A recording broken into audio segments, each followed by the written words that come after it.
Now students, next theory, what is the electric susceptibility? Right? Electric susceptibility. If electric field means external electric field not too much large, then we can write down the polarization density which is directly proportional to the electric field, right? Polarization density which is directly proportional to the electric field, right? ये एक equation है students, वो ध्यान रखना. Okay, now when we leave the proportionality, so P is equivalent to the psi into E naught into electric field, right? Where E naught students आपको पता है what is the E naught? E naught जो है वो permittivity of the electric field in the free means in the vacuum. Now ये जो है psi, it is known as the psi. इसको लिखते CHI रीड मत करना चाय, इसको रीड करना है psi. Clear? And that is known as the electric susceptibility, right? इसको हम लोग स्टूडेंट्स क्या बोलते हैं? It is known as the electric susceptibility.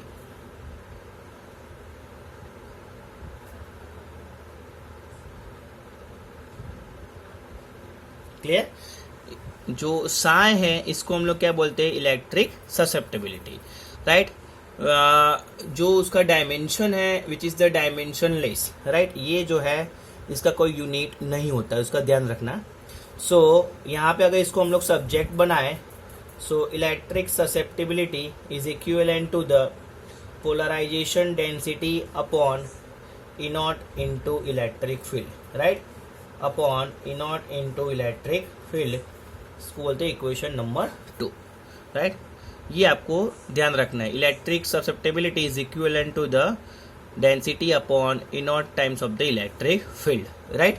और स्टूडेंट्स हम लोग यहाँ से ये भी इक्वेशन बना सकते हैं where polarization density is equal to X means electric susceptibility into E naught into E. Clear? Okay, now we have to one more theory. We have to derive the relation between the dielectric constant जो K है, it is the dielectric constant जो हमने आगे भी देखा था students. it is the dielectric constant and psi it is the electric susceptibility, right?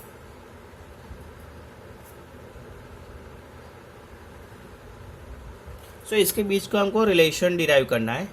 So now we know when we put the dielectric medium into the external electric field, then net amount of electric field is equivalent to the E naught minus EP. EP क्या है? Polarization electric field. ये हमने dielectric polarization में देखा. Where you know EP is equivalent to the जो EP is equivalent to the means electric field is equivalent to the surface charge density upon A naught, right? ये हम लोग लिख सकते हैं for the surface charge density means electric field is equal to surface charge density upon A naught, right? ये polarisation है, इसीलिए मैं यहाँ पे पोलराइजेशन कर रहा हूँ. क्लियर? ओके, आगे स्टूडेंट्स हमने देखा कि polarization density which is equivalent to the also surface charge density, right? तो यहाँ पे सरफेस चार्ज डेंसिटी की जगह पे मैं सरफेस चार्ज डेंसिटी की जगह पे polarization density upon E naught लिख सकता हूँ, right? Okay, now what is the P means polarization density where we know the polarization जो डेंसिटी है, right, is equivalent to the E naught into psi into electric field. ये हमने आगे ही देखा, right? सो इसकी जगह पे स्टूडेंट्स हम ये भी लिख सकते हैं. सो ये वैल्यू जो है equation number 2 and 3 equation number 1 में रखो.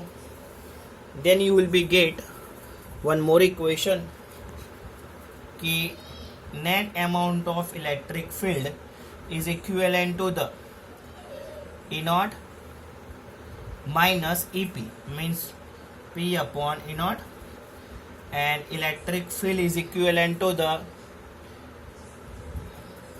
E naught minus polarization density की जगह पे स्टूडेंट्स हम लोग ये भी लिख सकते हैं E naught into psi into electric field, E naught into psi into electric field upon E naught. Clear? हम लोग ये भी लिख सकते हैं. सो E naught will be cancelled.